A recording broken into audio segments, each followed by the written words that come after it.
여러분 오늘도 잘 견디고 계십니까? 김명준의 뉴스파이터입니다. 박나래 주사 이모 의혹은 100가지 의혹 중 하나에 불과하다. 박나래 씨의 전 매니저가 밝힌 내용입니다. 주사 이모도 충격인데 99가지나 더 있다고요?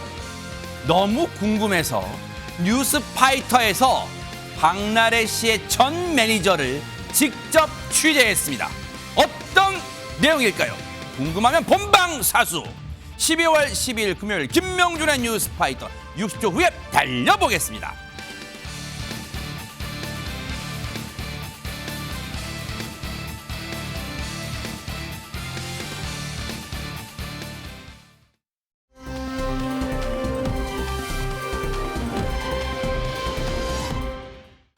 대한민국도 정신이 없지만 지금 전 세계도 바삐 돌아가고 있는데요. 첫 번째 가볼 나라는 어딜까요? 안진용 기자님. 네, 멕시코의 한적한 도로로 가보겠는데 아하. 자, 근데 신호등을 딱 보니까 끝에 무슨 이불 같은 게 대롱대롱 매달려 있습니다. 에? 누가 혹시 빨래를 걸어놨을까요? 근데 가까이 가서 자세히 보니까 사람이 매달려 있었습니다. 에? 도대체 무슨 영문인지 이건 영상으로 확인해 보시죠. 하하, 네네.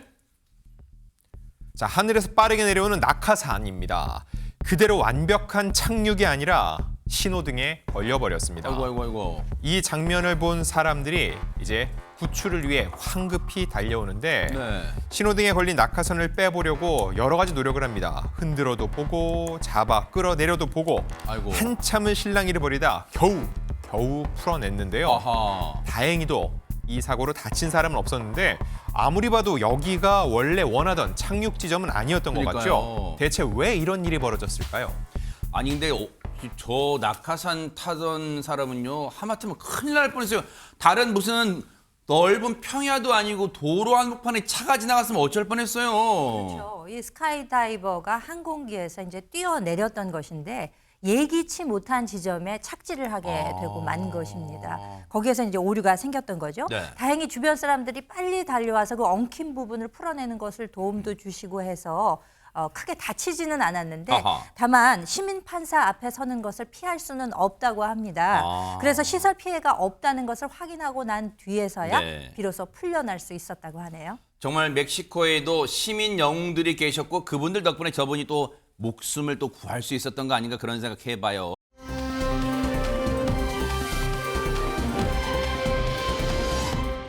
그런가 하면 또 이제 어느 나라 가볼까요? 김묘성 기자님. 네, 영국으로 한번 가보겠습니다. 보통 집에서 동물을 키운다라고 하면 강아지, 고양이 혹은 작은 햄스터 정도 생각할 수 있잖아요. 그쵸. 그런데 이 집은요, 정말 스케일이 다릅니다. 네? 왕 크니까 왕 귀엽다라는 말이 딱 나오기 십상인데요. 네? 특급 반려동물입니다. 그 정체 지금 확인해 보시죠. 네네. 주인을 따라서 집 안으로 들어가는 동물 바로 술록입니다. 강아지 마냥 주인 얼굴을 이렇게 핥고요. 강아지 밥그릇에 고개를 쳐박고 건초를 우적우적 먹기도 합니다. 술록이 아니라 꼭 강아지 같은 모습이죠. 귀엽습니다. 아니 지금 최진무 교수님 저 술록이 지금 밥 먹으면서도 그럴 거 아니에요. 내가 강아지인지 강아지가 나인지 뭐 모를 것 같다 뭐 그런 거잖아요 지금. 정답입니다. 어허. 그렇게 생각하고 있어요. 아, 그래요? 왜냐하면 이 술록의 이름이 라스라고 하는데요. 이 라스가 처음에 태어나자마자 처음 사귄 친구들이 강아지들이었어요. 어머나. 그러니까 강아지들과 함께 생활하고 강아지들과 함께 있다 보니까 본인이 강아지인 걸로 생각하는 거예요. 그게 왜 그러냐면 술록의 어미 술록이 젖이 부족했대요. 그래서 데려와가지고 어미를 대신해서 이 주인 되시는 분이 술록을 계속 키우면서 강아지들과 함께 생활하게 됐던 세상에. 거예요. 그러다 보니까 본인이 강아지들과 함께 자연스럽게 어울리게 되면서 본인도 강아지인 것으로 착각하고 있다고 얘기하고 있습니다. 야, 강아지들이 참 더불어 사는 게 뭔지를 제대로 보여줬네요. 이 뭔가 종은 다르지만 그리고 강아지들과 같이 뛰어놀고 건강하게 잘 자라기를 또 기대를 해볼게요.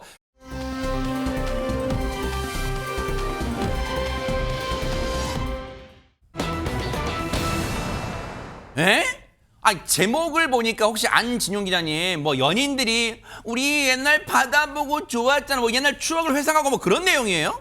그렇지 않습니다. 지금 대한민국 사회를 가장 떠들썩하게 만들고 있는 방송인 박나래 씨에 관련된 얘기를 해볼까 합니다.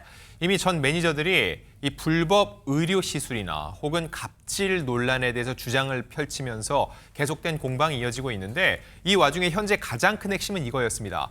박나래 씨가 지난 12월 8일입니다. 네. 2차 입장문을 낼 때 오해와 불신을 풀었다라고 얘기를 했어요. 그렇죠. 그 이야기인즉 양측이 적절히 합의를 했구나라고 생각을 했는데 전혀 그게 아니었다는 거죠. 네? 오히려 법적으로 더욱더 강력하게 대응할 뜻을 밝혔는데 어허. 그럼 과연 왜 이런 오해와 불신을 풀었다는 얘기가 나올 수밖에 없었는지, 그들 사이에 무슨 일이 있었는지 뉴스파이터 제작진이 전 매니저와 직접 연락을 취해서 그 당시 그날의 이야기를 들어봤습니다. 아하. 자, 12월 8일 일요일에서 월요일로 넘어온 그날 있었던 일입니다. 새벽 3시에 만났는데 어떻게 만나게 됐냐?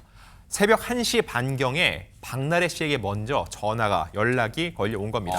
그리고 합의하고 싶다, 만나서 얘기를 하고 싶다라고 해서 간 건데 새벽 3시부터 약 3시간 동안 감정에만 호소했다는 거죠. 그러면서 아까 앵커님께서 말씀하셨던 우리 해외 촬영 가서 맛있는 거 먹었잖아. 받아도 받잖아. 이런 얘기를 하면서 예전에 찍은 사진을 보여주면서 혼자 술을 마셨다는 겁니다. 아이고. 그리고 얘기 도중에 갑자기 노래를 틀더니 노래방 가자며 계속 놀자고 하길래 거절했다고 하는데 여기서 말하는 노래방은 박나래 씨의 집 안에 노래방 시설이 있습니다. 그래서 노래를 부르며 함께 시간을 보내자는 의미로 해석할 수 있는데 자, 전 매니저 입장에서는 그곳에 굳이 간 이유는 이 상황을 마무리 짓기 위해서, 매듭 짓기 위해서 인정과 사과, 그리고 합의를 생각을 했는데 정작 박나래 씨는 감정에만 호소했다는 주장을 내놓고 있습니다.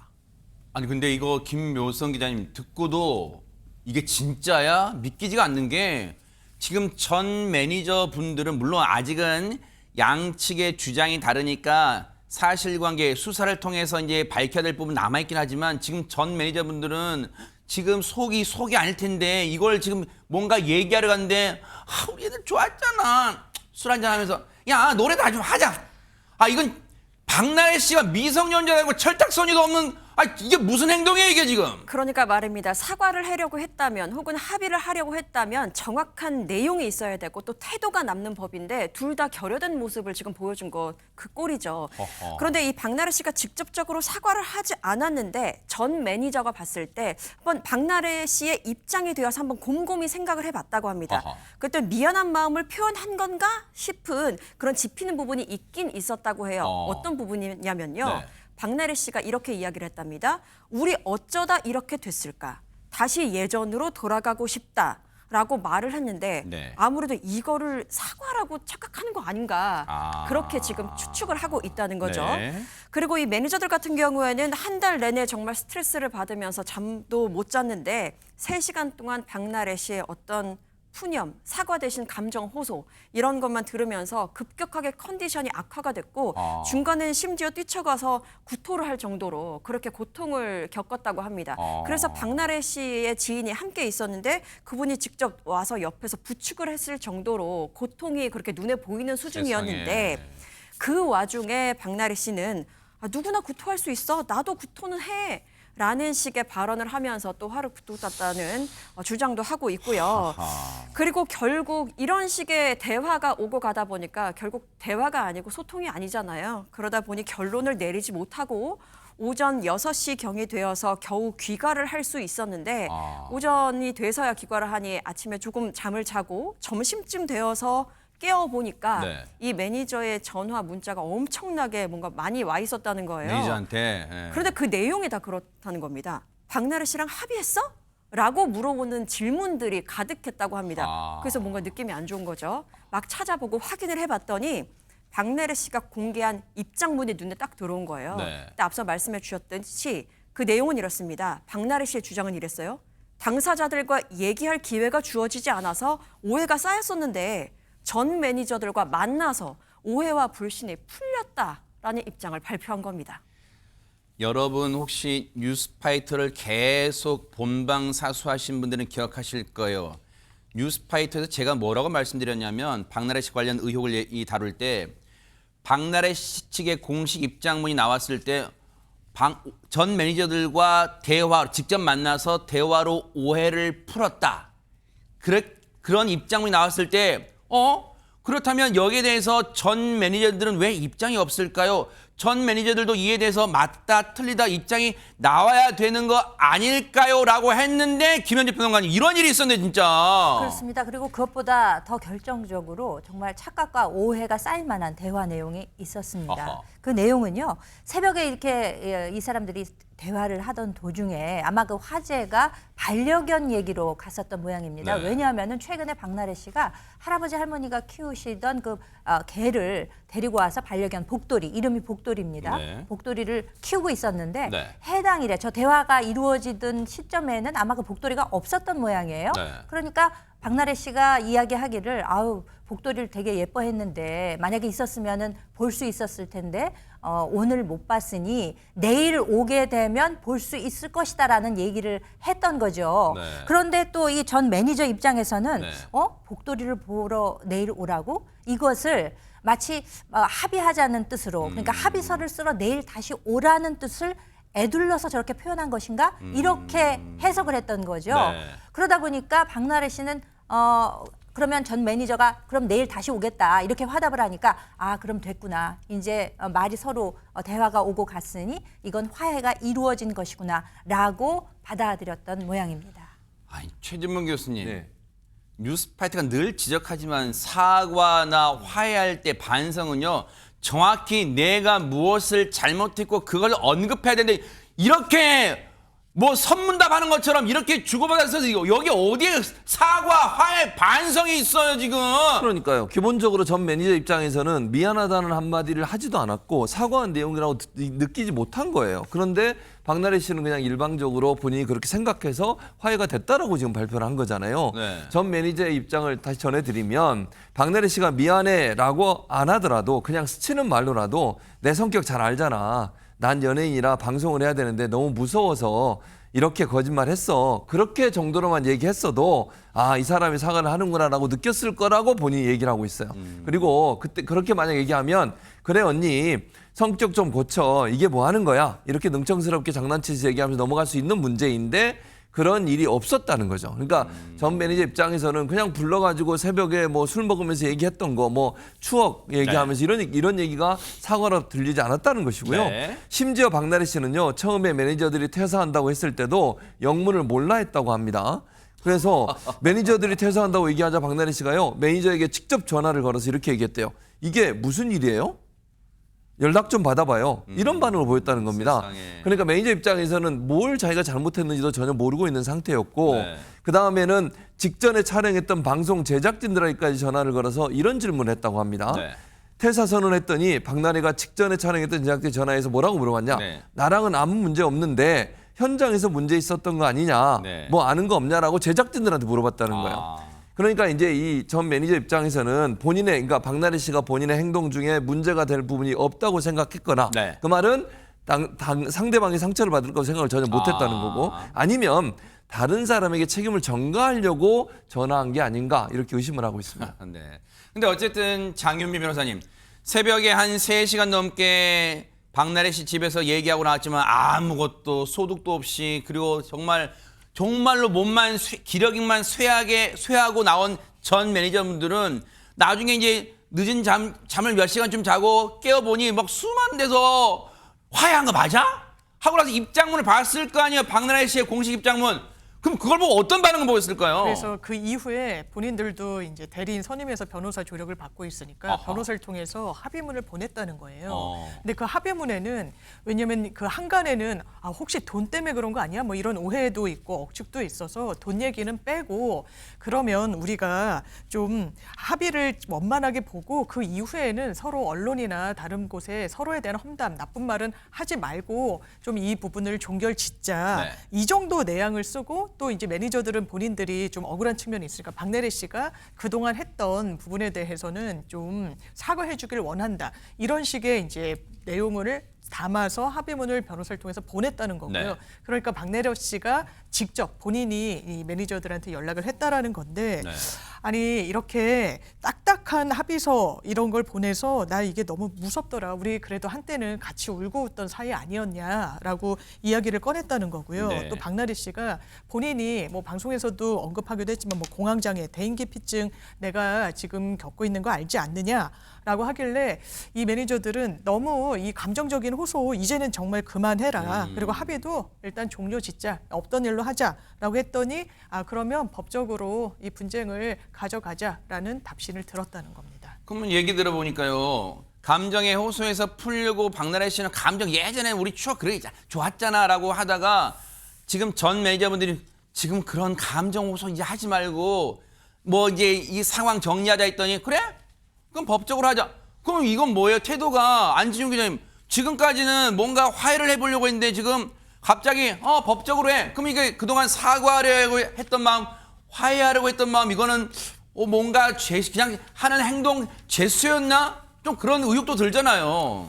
우선 첫 번째로 생각을 해야 되는 건 양측이 사과와 서로에 대한 인정만으로 해결될 수 있는 사항인가 이걸 놓고 봤을 때 그렇지 않다는 거죠. 고소고발이 이미 이루어져 있고요. 서로에 대해서 예를 들어서 박나래 씨 전 매니저에게 사문서 위조라든지 횡령에 대한 주장을 해왔거든요. 네. 이거에 대해서 전 매니저 측은 아니라고 해왔고요. 네. 이런 부분에 대해서 구체적으로 어떤 합의가 없이 그냥 사과하고 마무리 짓자는 아니라고 생각을 했던 것 같습니다. 네. 자, 그리고 또 하나 중요한 건 여기서 만약에 전 매니저 측이 합의서를 계속 들이대는 게 누군가가 생각을 할 때 혹시라도 돈이 합의금이 목적이 아니냐 생각할 수 있는데 정확히 일주일 전 12월 5일 날 전 매니저에게 합의서문을 초안을 먼저 보낸 건 박나래 씨 측이었습니다. 근데 그때 전 매니저 측에서는 그거는 여러 가지 내용이 받아들일 수 없다라고 해서 결렬이 됐고 그다음에 1차 입장문이 나오게 된 겁니다. 결렬되자마자 모든 건 허위 사실이고 난 법적으로 싸우겠다고 얘기를 했는데 네. 그리고 그 주말 사이에 이 만남이 이루어졌고 2차 입장문이 나왔는데 어차피 한 차례 합의문 초안이 왔었기 때문에 네. 반대로 이래는 전 매니저 측에서 또 합의서 초안을 보냈던 거죠. 여기서 만약에 박나래 씨가 문구가 마음에 들지 않거나 조정이 필요했다면은 이 문구를 수정해달라고 얘기를 해야지 곧바로 이건 쓰지 말고 그냥 법적으로 가자 할 부분은 아니라는 생각이 들고요. 네. 또 하나 궁금해지는 거는 합의금 부분입니다. 근데 실제로 제가 확인을 양쪽에 다 해봤습니다. 네. 오간 합의서 초안에 금액은 없었습니다. 즉 얼마를 원했고 그 금액이 맞지 않아서 합의가 결렬된 건 전혀 아니라는 거죠. 아하. 그럼 전 매니저가 원하는 건 뭐냐? 인정과 사과라는 겁니다. 우리가 그동안 해왔던 주장이 사실이 아니었다는 당신의 주장은 그게 사실이 아니라는 걸 우리한테 인정을 하고 사과하라는 건데 박나래 씨는 그거를 왜 받아들일 수 없을지를 생각을 해보면 그동안 이미 대외적으로 입장문에서 나는 잘못한 게 없고 저쪽이 거짓을 주장하고 얘기하고 있다고 해왔는데 반대로 인정하는 순간 그동안 자신이 해왔던 모든 얘기가 거짓말이라고 인정하는 모양새가 되는 와르르 거죠. 무너지겠군요. 그렇죠. 이런 여러 가지 상황들 때문에 박나래 씨 역시 합의서에 쉽게 도장을 찍을 수 없는 상황으로 보입니다.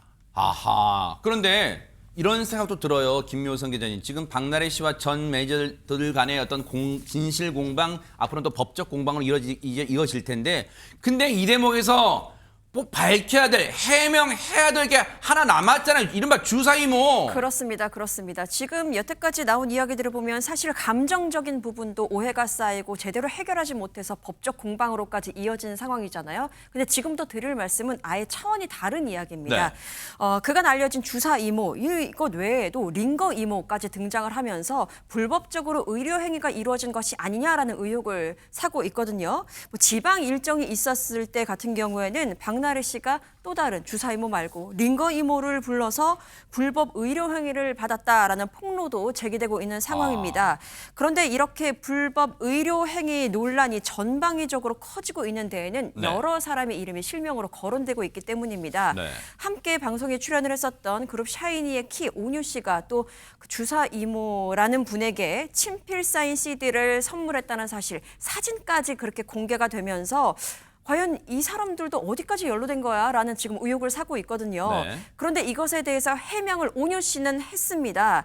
지난 4월에 지인의 추천을 통해서 저런 친필 사인이네요, 저게. 네. 그렇습니다. 이건 이제 다른 그 주사 이모라는 분을 통해서 이제 알려진 사인이고요. 그렇죠, 네. 그런데 이 오뉴 씨 같은 경우에는 지난 4월에 그 주사 이모가 근무하는 병원에 병원에 처음으로 방문을 했었다. 그 병원 방문 목적은 피부 관리였었고 의료 면허 논란에 대해서는 인지하기 어려운 상황이었다. 병원을 찾아갔으니까요. 그리고 사인 CD 같은 경우에는 진료에 대한 고마움의 표현이었다라고 나름의 자신의 선에서는 명확하게 일단 분명히 밝히고 있는 부분입니다. 반면 키 씨 같은 경우에는 지금 침묵이 계속해서 이어지고 있는데요.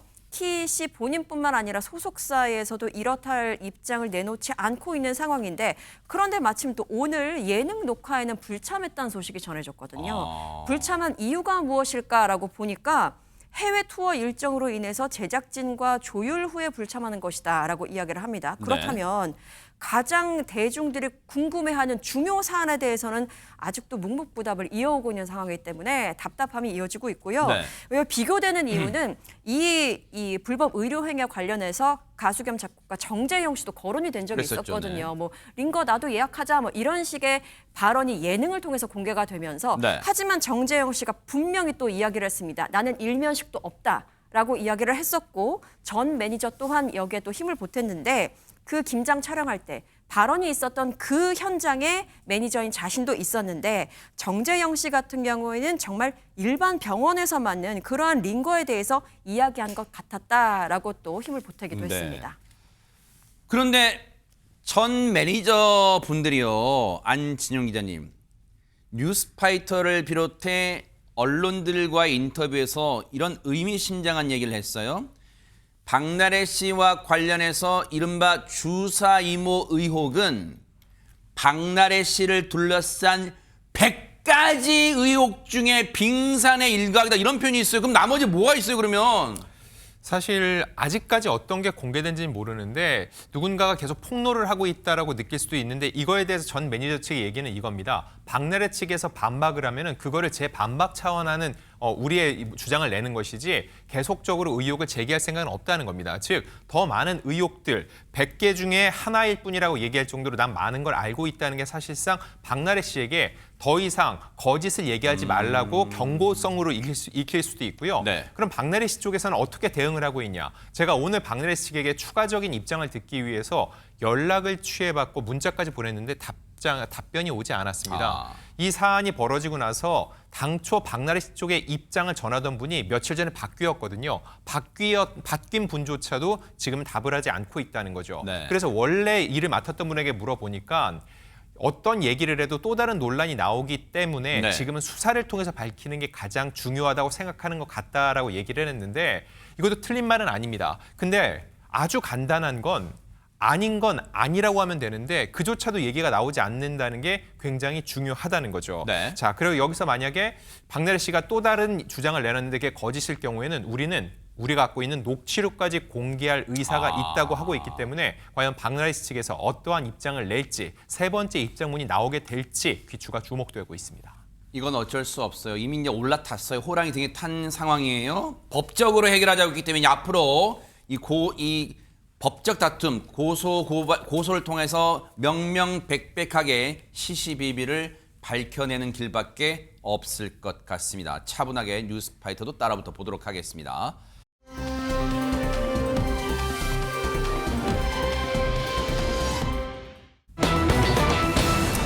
자, 분위기 바꿔볼게요. 정말로 가는 세월도 야속한데 인생 그 자체도 야속하신 그런 분이 있어요. 야속하게 느껴지는 그런 분인데 인생을 근데 즐겁게 지금도 즐겁게 산대요. 영상으로 만나보시고 이어가 보도록 하겠습니다. 안녕하세요. 저는 대한민국의 점잖은 이 박사입니다. 영맨 내 눈에 보이잖아 이 영맨 네가 가야 할 곳들은 영맨 너와 함께 할 수 있어 하루 이따 가자 원숭이 나무에 올라가 꼬리를 하늘에 앉아서 몽키몽키 매지 여기 오늘 시내 종로까지는 무슨 일로 나오신 거예요? 아 오늘 여기 내 콘서트가 있어요. 단독 콘서트.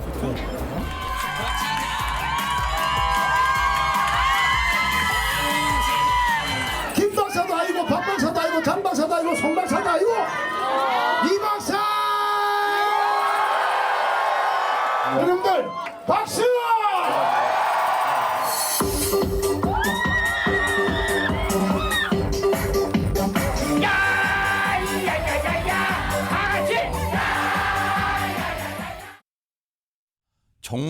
정말 우리에게 친숙한 잊으려고 해도 잊을 수가 없는 신바람 이 박사는 진짜. 그렇습니다. 정말 오랜만에 뵈니까 더 신바람이 나는 것 같은데요. 대한민국 뽕짝의 대표 주자입니다. 트로트라고 하기에는 조금 맛이 안 살아요. 뽕짝의 대표 주자인데 네. 신바람 이 박사님이 지금 올해로 71살이더라고요.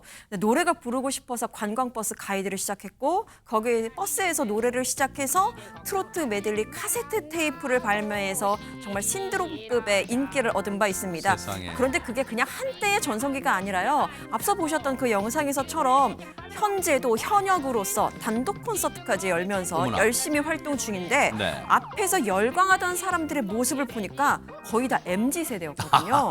젊은 친구들이 함께 떼창으로 화답하는 와. 그렇게 콘서트를 즐기고 있는 모습이었습니다. 네. 코로나19 시절에 젊은 세대들한테 입소문을 좀 타기 시작해서 팬들이 늘어나기 시작했고 또 우연히 올 봄에는 젊은 친구들, 그러니까 음악하는 젊은 친구들이 선생님 저희 음악에도 피처링 좀 해주세요 라고 하면서 머시베놈의 음반 작업에 참여를 하게 되고 음악적 인맥, 와. 저변이 넓어지게 됐다는 네. 겁니다. 방송 출연도 많아졌고요. 그런데 문제는 하필 네. 이렇게 잘 나가고 있는 이 시기에 갑자기 팔이 부러졌어요. 아. 팔이 부러져서 지금 깁스를 2달 넘게 하고 계시다고 합니다. 어쩐지 아까 지금도 영상 잠깐 나오지만 네. 영상 보니까 오른팔 이렇게 깁스하고 있던데 보세요. 어머 세상에 그래도 저 부상투로 아까 테크노 뽕짝을 막 하던데 어쩌다가 저 깁스 하신 거예요 지금 부상당해서. 공연을 끝내고서 귀가를 해서 집에서 넘어져서 팔과 어깨까지 골절이 됐다고 아이고. 합니다. 그러니까 연세 드신 분들이 의외로 집에서 가정 내에서 낙상 사고가 많이 일어나거든요. 맞아요. 어떤 분들은 양말 신다가도 넘어지시는 그렇죠. 분도 있습니다. 화장실에서도 많이 넘어지고 그렇습니다. 그래요. 문지방에 걸려서 아이고 넘어지셨대요. 세상에. 그래가지고 뭐 졸지에 갑자기 입원하고 수술하고 이렇게 되다 보니까 그동안 밀려 있었던 행사들이 몽땅 취소되는 바람에 그때 당시로는 정말 하늘이 무너지는 아이고. 것 같은 그런 느낌을 받으셨다고 해요. 네. 근데 지금은 좀 많이 좋아져서 어느 정도 활동이 가능하겠다라는 의사의 조언에 저렇게 팬들과 만나는 저런 모습이 연출이 됐던 겁니다. 네. 그런데 천생 그 무대 체질이신가 봐요. 저렇게 아프다가도 무대만 올라가면 모든 걸 다 잊고 하나도 안 아프다가 네. 또 무대에서 한 발짝 내려놓는 순간 다시 아프기 시작한다고 해요. 네. 천상 그 이 박사 그러니까요. 정말 신바람 이 박사인 것 같습니다. 아니 그래도 뭔가 다 나고 완치되고 완쾌된 다음에 좀 활동하는 게 어떨까요? 지금은 좀 푹 쉬는 게 어떨까요? 영상 좀 만나보시고 이어가 보도록 하겠습니다.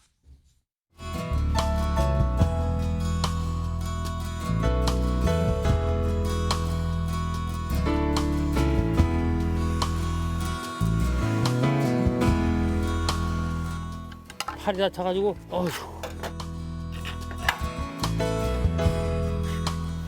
힘들어. 어깨 다치고 팔 다치고 때 이까지 세대가 부러져가지고 이제 그래도 김치를 못 씹어서 이제 내가 믹서기로 가른 거예요.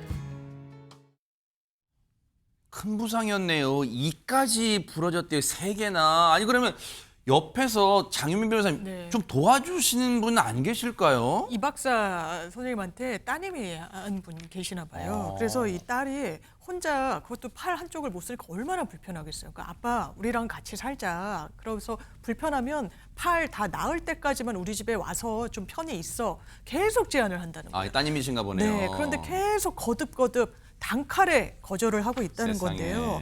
그러니까 왜 이렇게 매번 거절하세요? 이렇게 여쭸더니 네. 이게 딸한테 피해주면 안 된다 이렇게 얘기를 하더라는 거예요. 아이고. 이게 왜 그러냐면 전성기 시절에 진짜 저 대학 다닐 때만 해도 어마어마했어요. 신바람 이 그쵸. 박사가. 그래서 진짜 돈을 많이 벌었대요. 5년 동안 한 100억 정도를 벌었는데 에? 이걸 또 한순간에 다 잃었다고 합니다. 100억을요? 예, 갑작스럽게 사고를 당하면서 이제 행사에도 못 나가고 이렇게 아이고. 되면서 그랬는 건데요. 일단 95년도부터 5년 동안 100억을 벌었는데 나무 가지를 자르고 내려오다가 이 넘어지고 떨어지면서 몸을 좀 크게 다치셨던 모양이에요. 아이고. 그래서 그때부터는 공연도 못 나가니까 위약금 물어야지. 또 돈을 벌만 하면 또 손 벌리는 사람도 주변에 많고 게다가 사기까지 아이고, 당하면서 아이고. 그 돈은 다 좀 날아갔다고 하고요. 네. 또 사적인 아픔, 개인적인 아픔도 있었습니다. 가정을 지키지 못하고 이혼을 2번 아이고. 겪었다고 하고요. 그러니까 지금 생각하면 자식들 마음에 내가 대못을 박았구나 이런 마음에 편치만은 않다라고 하는데 그래서 딸이 이렇게 거듭 권하더라도 내가 스스로 자식들한테 손 벌리지 않고 혼자 독립적으로 건강한 아빠, 무대에서 열심히 활동하는 아빠 모습 보여주려고 이렇게 거듭 한사코 거절하고 있다고 밝혔습니다. 따님도 가수신가 봐요. 공연하시는데 아마 그 DNA 유전자는 무시 못하는 것 같아요. 아버지의 저 유전자를 잘 물려받아서 또 공연하시는 것 같은데 그래도요 이 뭔가 어려움 속에서도 든든한 따님이 계시기에 다시금 일어설 수 있지 않을까 그런 생각해 봅니다. 앞으로도 멋진 무대 해주시기를 이 박사님 저희가 뉴스파이트가 응원해 보도록 하겠습니다.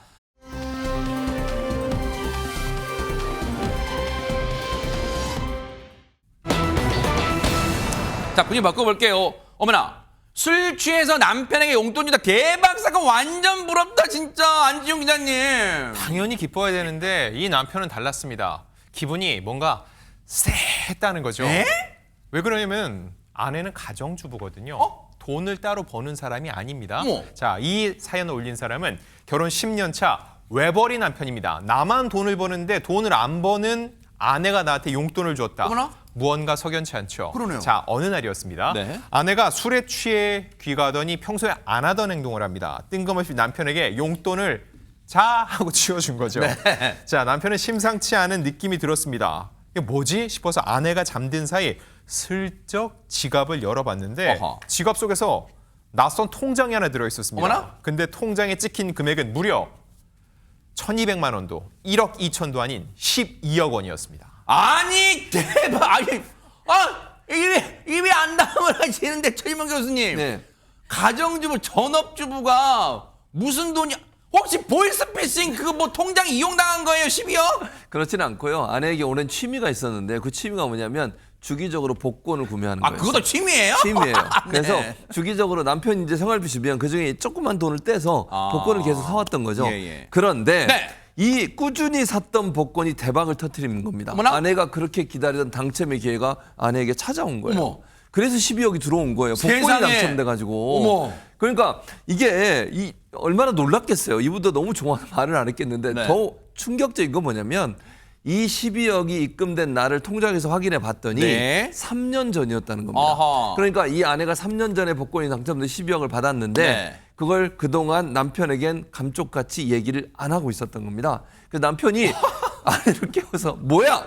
무려 3년 동안 날 깜짝같이 속여왔던 거야? 라고 얘기를 했다고 합니다. 자, 목사님이신 최진봉 교수님, 만약에 저 남편분의 입장이었다면 네. 당시 진짜 어떤 상황, 어떤 생각이 드셨을 것 같아요? 일단 배신감이 좀 들 것 같아요. 아하. 그러니까 뭐 돈을 뭐 나눠줘라 이런 개념의 문제가 네. 아니라 그래도 가족이고 부부인데 네. 본인이 그런 많은 돈을 복권에서 받았으면 네. 최소한 얘기는 해줘야 되잖아요. 혹시 사모님께 그러진 않을까요? 뭐라고요? 주여, 이 죄인을 어떻게 그렇죠. 하오리까? 뭐. 11조는 했는지 물어볼 것 같아요. 근데 아무튼 12억이라는 돈을 벌었으면서 네. 그걸 얘기 안 하고 있으니까 신뢰가 없는 건가 이런 생각이 좀 들었을 것 같습니다. 아, 세상에. 아니, 근데 이게 진짜 남편분 입장에서는 오만 가지 생각이 들었을 것 같아요. 안진용 기자님. 그렇다면 이 남편은 어떻게 했을까요? 일단 남편 통장 내역을 더 자세히 들여다봤습니다. 그런데 이미 3년 동안 무려 4억 넘게 썼고요. 최근에는 한 달에 무려 카드값이 2천에서 3천만 원을 어머나. 썼다는 거죠. 자, 남편의 통장을 쥔 손은 부들부들 떨렸습니다. 네. 남편은 이렇게 되냈어요. 이것도 모르고 외벌이의 빠듯한 살림에 대출을 갚느라 난 입고 싶은 옷, 먹고 싶은 거 참으면서 살았던 건가? 아이고. 아내에게 생활비로 매달 100만 원씩 주면서 미안해했던 나는 아이고. 바보였던가? 아이고, 자, 너무나 억울하고 분했던 남편. 눈물이 다 날 지경이라고 합니다. 세상에. 자, 근데 남편 결국 울고 말았습니다. 아이고. 술에 취해 잠든 아내를 마구 깨워서 추궁했어요. 네. 울먹이는 목소리 이렇게 물었습니다. 어떻게 가족한테 이럴 수 있어? 남편은 울었습니다. 웃으면 절대 안 되지만 진짜 저 같아도 울먹였을 것 같은데 김묘성 기자님, 그럼 이 울먹이는 남편을 향해 아내는 뭐라고 답했을까요? 아내는 당당하고요. 정말 매정했습니다. 아내의 대답은 이러했습니다.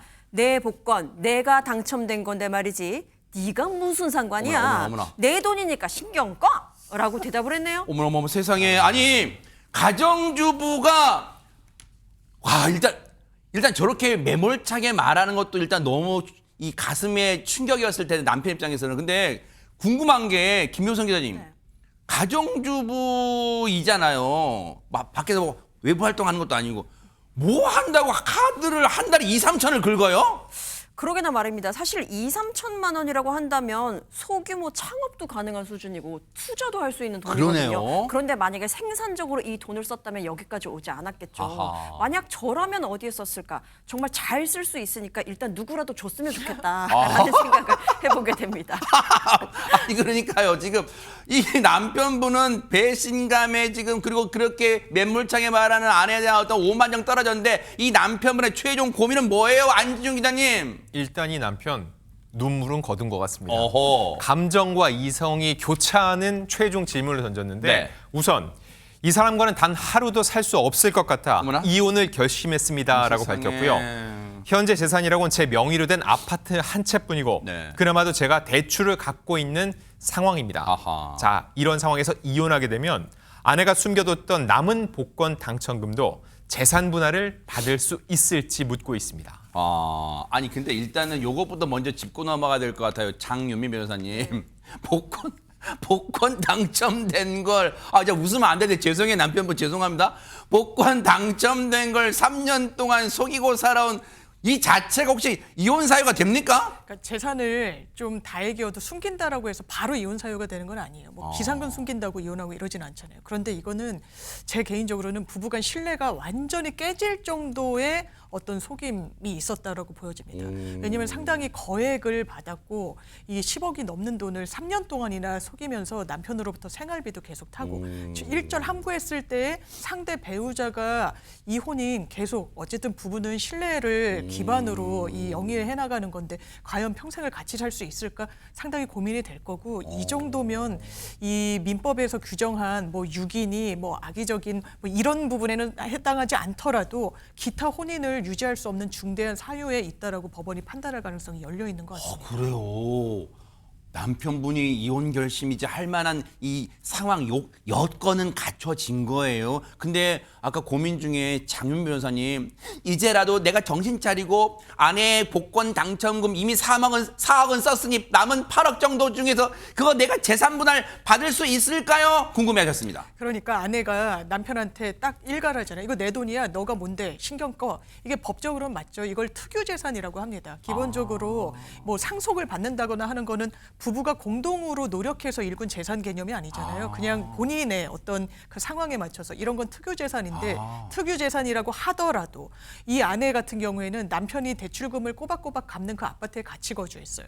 본인은 생활비도 보태지 않았던 걸로 보입니다. 그러네요. 왜냐하면 100만 원은 받았었다고 남편이 얘기하거든요. 그쵸.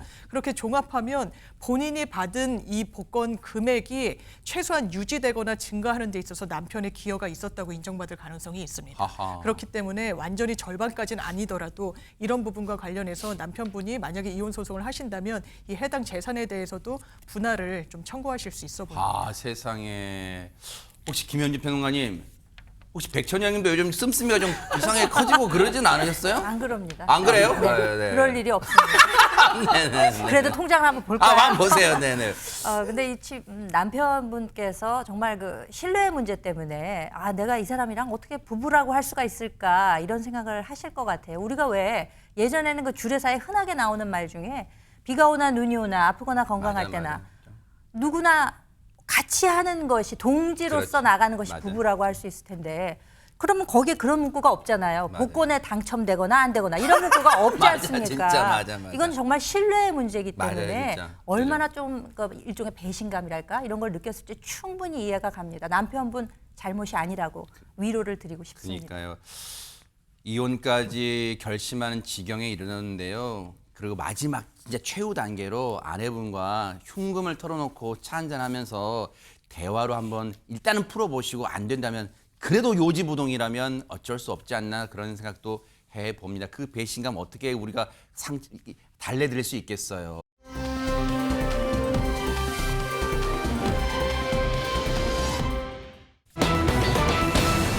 이게 바꿔봅니다. 아니 지금 트로트계에 지금 이미 길고 날고 뛴다는 스타 스타들이 얼마나 많은데 또 한 명의 괴물 신이 나타났다는 거예요, 김묘성 기자님. 네, 그렇습니다. 그젠데요. 아침마당의 도전 꿈의 무대 왕중왕전의 우승자가 결정이 됐거든요. 오호. 근데 말씀하신 것처럼 정말 쟁쟁한 사람들이 많이 출연을 했습니다. 대형 오디션 출신으로 탄탄한 팬덤을 갖춘 다른 참가자들과 달리 네. 오로지 폭발적인 가창력 그리고 진정성 넘치는 표현력만으로 정상에 오른 이 사람입니다. 네. 트롯계의 신데렐라로 불리더라고요. 가수 하루 씨의 무대 먼저 준비됐는데 함께 보고 오시겠습니다. 아, 네네. 눈물로써 내려가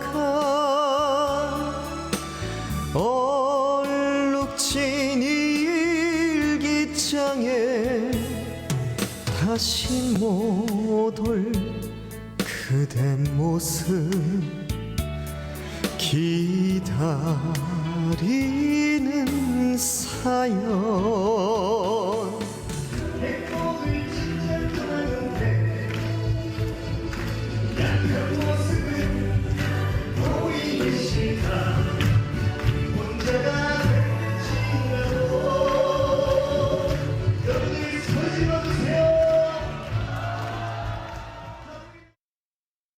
와, 아니 하루 씨인데 아까는 이렇게 첫 영상에서는 귀염귀염한 것도 있지만 지금 보니까 귀공자 면도 있고 한데 지금 이 분의 별명이 트로트계의 신데렐라인데 안지용 기자님 혹시 뭐 공연 도중에 신발 한 짝 잃어버린 거예요?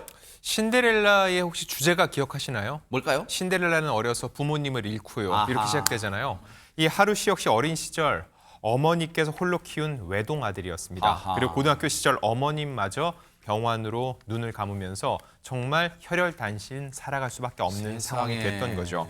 자, 어머니가 돌아가신 후 혼자서 홀로 서울살이를 하면서 생계를 위해 안 해본 일이 없을 정도였다고 합니다. 왜냐면 내가 하루 벌어야 하루 먹고 살 수 있는 상황이었다는 거죠. 자, 그럴 때 뮤지컬 댄스 선생님의 제안으로 트로트계에 발을 들이게 됐는데 네. 이게 신의 한 수가 됐던 겁니다. 자, 힘겨운 현실 속에서도 음악을 하겠다는 꿈을 포기하지 않았고요. 네. 그런 진심 끝에 트로트 가수가 되기로 마음을 먹었고요. 1년 만에 왕중왕전 우승이라는 이 타이틀을 거머쥐게 됩니다. 와. 게다가 나이가 불과 2003년생 22살밖에 되지 않아서 역대 최연소였습니다. 그 이전에 현역가왕 우승자 출신 박서진 씨가 네. 왕중왕전에서 우승을 차지한 적이 있는데 아하. 그때 나이 기록을 깬 게 바로 와. 하루 씨라는 거죠. 이런 하루 씨의 사연이 방송을 통해 알려지면서 전국의 시청자들에게 깊은 울림을 전했고요. 아픔을 딛고 무대에서는 자신의 인생을 다시 쓴 하루의 이 트로트계의 신데렐라라는 타이틀에 많은 이들이 공감을 하고 있는 겁니다. 저 하루 씨가 그제 아침마당 왕중왕전에서 우승했을 때 그때 아마 여러분도 아마 보셨을 거예요. 그날 뭐 인별그램 이런 완전 난리가 났더라고요. 그리고 그날 시청도 엄청 잘 나오고 그런데 그 우승을 거머쥔 날 하루의 하루는 어땠을까요? 얘기 좀 들어보시고 이어가 보도록 하겠습니다.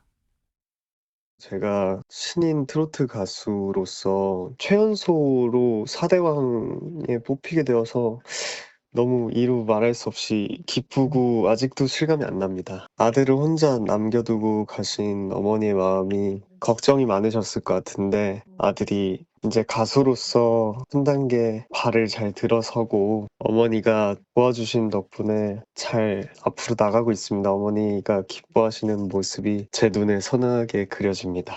회사 선배님 남진 선생님이랑 서른도 선생님들처럼 노래를 잘해서 끝까지 인정받고 싶은 가수가 되고 싶습니다. 세상에 이런 사연이 있었군요. 지금 모르긴 몰라도 최재범 교수님 지금은 이제 하늘나라에 계실 하루 씨의 어머니가 참 대견하게 바라보고 계시겠네요. 당연히 그럴 수밖에 없죠. 정말로 아이가 저렇게 잘 자라서 그리고 자기 실력을 잘 뽐내서 우승을 했으니까 하늘에 계신 엄마 입장에서 얼마나 기쁘겠어요. 그러겠네요, 세상에. 내가 끝까지 돌봐주지 못했지만 그래도 저렇게 잘 자라줬구나 맞아요. 하면 마음이 너무 푸근해하실 것 같습니다. 네.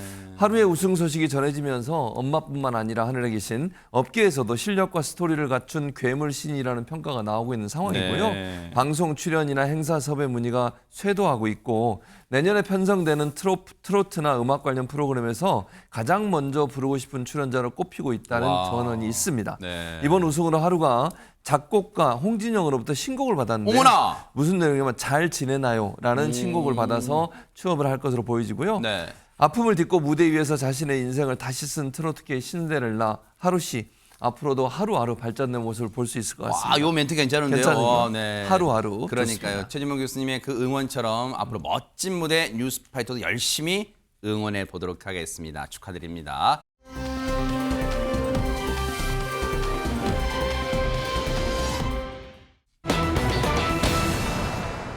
어머나, 조끼를 입었다고 백화점 출입 불가. 아니, 김효성 기자님, 요즘까지 추울 때 조끼 입을 수 있잖아요. 왜 뭐 조끼를 못 입어요, 그러면? 네, 그러게나 말입니다. 그 조끼가 뭐 폭탄 조끼도 아니고요. 왜 못 입겠는지 이해가 되지 않는데 조끼를 입었다고 백화점 출입이 불가능한 상황이 실제로 벌어지고야 말았습니다. 어머나? 서울의 한 백화점이었는데요. 이 같은 사실이 지난 10일 SNS를 통해서 알려지기도 하고 영상도 알려지면서 정말 많은 논란을 불러일으켰는데요. 어허. 제목은 그렇습니다. 노조 조끼 입은 사람은 식사도 못하나? 라는 제목이었는데 백화점 지하 식당에서 밥을 먹으려고 앉은 노동조합원입니다. 노동조합원에게 백화점 보안 요원이 다가가서 이런 복장으로는 출입할 수 없습니다. 라고 이야기를 하는 거죠. 어머나. 이 이후의 상황 영상으로 준비됐습니다. 함께 보시죠. 네네.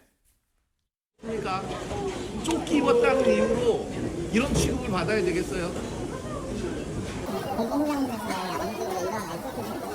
공공장소의 에티켓이라는 게 우리 공공장소에 이런 거 다 다녀요. 청와대 앞에도 다니고 어디도 다니고 다 다녀요. 공공장소라는 게. 그러니까 결국 백화점이 정한 기준이라는 건데 다른 게 아니에요. 백화점이 정한 기준이라는데 그 기준이 노동자를 혐오한다는 거예요. 그게. 일단은 너무 시체말로 벙찌는 저 보안요원분 입에서 나온 말 중에 공공장소 에티켓? 아니 저분이 저 노동조합원분이 조끼를 입은 상태로 백화점 이 식당 코너에서 밥을 드시고 계신 걸 많은 분들이 오가면서 봤을 때 와, 저분 에티켓이 없네라고 느끼는 분이 계실까 해가지고 희한하네 진짜. 그러니까 이 해당 영상은 논란의 주인공이 되고 말았습니다. 이 SNS에 해당 영상, 그러니까 노조 조끼 입은 사람은 식사도 못하나라는 이 영상이 올라왔던 게 엊그제였습니다. 10일에 올라왔는데 단 이틀 만에 300만 회가 넘는 조회수를 기록했던 거예요. 그러니까 많은 분들이 관심을 갖고 지켜보셨던 거죠. 네. 그러니까 논란이 되니까 해당 백화점 측에서 입장을 발표했습니다. 오늘 낮에 배포된 해당 백화점의 입장문을 한번 보시면은요. 이 출입 고객 복장 관련 별도의 내부 규정이나 지침은 없다. 현장에 있던 안전요원이 주변에 다소 불편한 분위기를 감지하고 이슈의 발생을 막고자 탈의해 주시라라고 요청을 드렸다는 것이죠. 근데 관련 규정이 없었다고 했잖아요. 근데 과도한 조치가 이루어진 것은 아닌가 이렇게 판단을 해서 불편함을 느끼셨을 고객분들에게 매우 죄송하게 생각한다는 입장은 밝혔고요. 당사자분께는 유선상으로 사과를 일단 드렸고 직접 만나서 다시 사과드릴 계획도 있다고 밝혔습니다.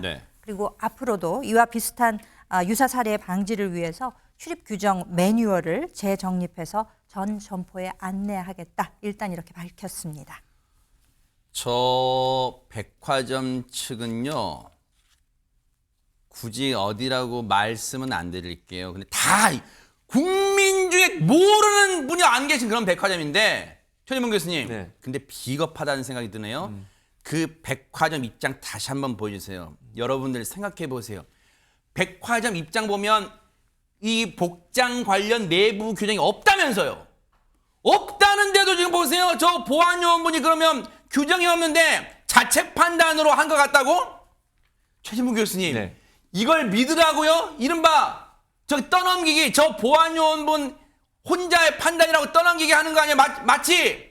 그럼 저분이 요즘은 보안요원들 다 무전기 자체 그 내부에 통하는 무전기 있잖아요. 그런 걸로 위에 보고했을 거 아니에요. 지금 이러이러한 분이 손님 들어와서 백화점 식당 코너에서 음식을 드시려고 한다. 어떻게 할까요?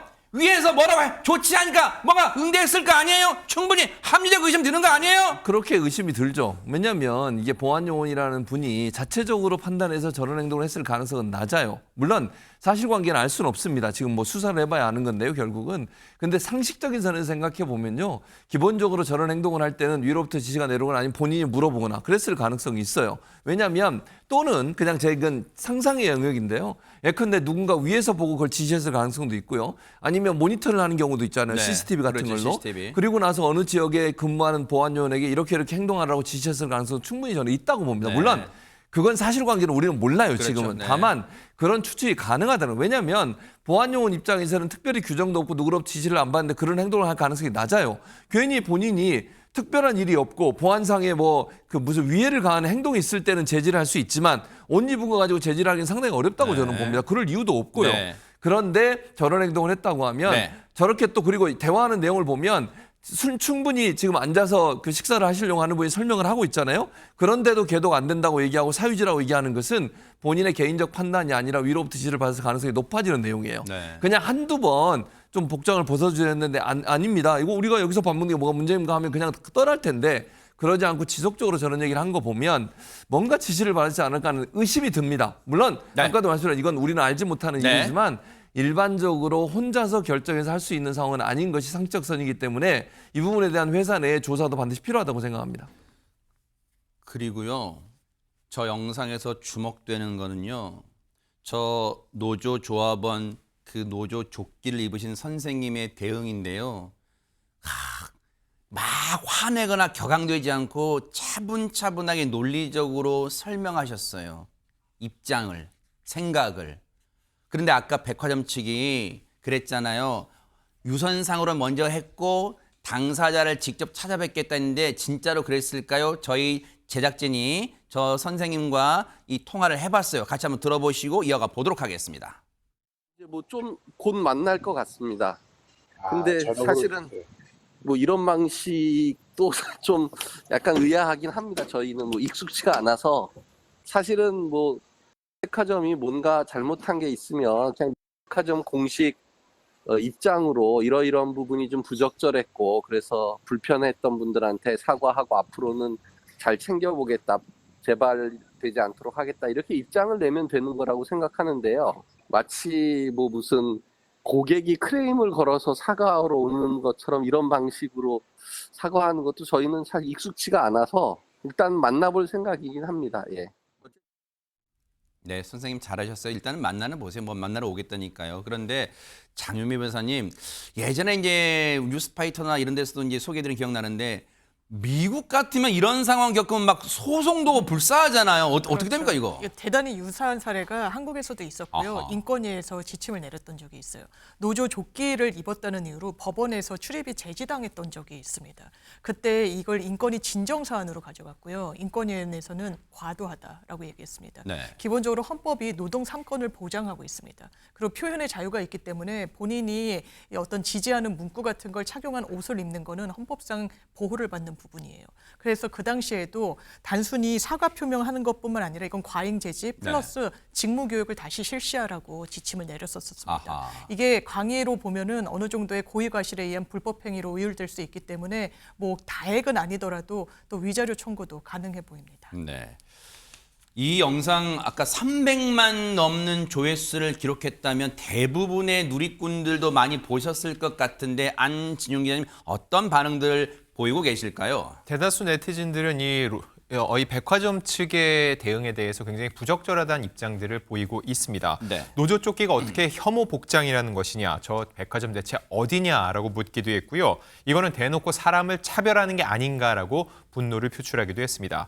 반대 의견도 있었습니다. 그 내용을 말씀드리면 벗고 들어가면 될 것이 아니겠는가, 백화점만 욕할 것은 아니다. 누군가는 저 복장을 보고 마음 편히 쇼핑을 하지 못한 경우도 있을 수 있지 않냐라는 의견도 간혹 볼 수가 있었습니다. 그래요. 저 벗고 들어가면 되지 않나라는 의견 주신 분도 그분의 의견도 소중한 의견이지만 하나 덧붙이면요. 저기는 무슨 고가의 명품 백 사거나 쇼핑하는 데가 아니잖아. 그냥 정말로 부자이거나 그렇지 않은 사람을 다 금강산도 식후경이라고 밥 먹으러 온대잖아요. 뭐 그런 데서 에티켓이 무슨 말 그런 말을 할 그런 계제예요? 저 장소가 정말로 선생님 이김춘택 선생님 그 백화점에서 온다고 하니까 꼭 만나서 상황 좀 잘 들어보시길 그리고 앞으로는 절대 이런 일 없기를 좀 기대를 해보도록 하겠습니다.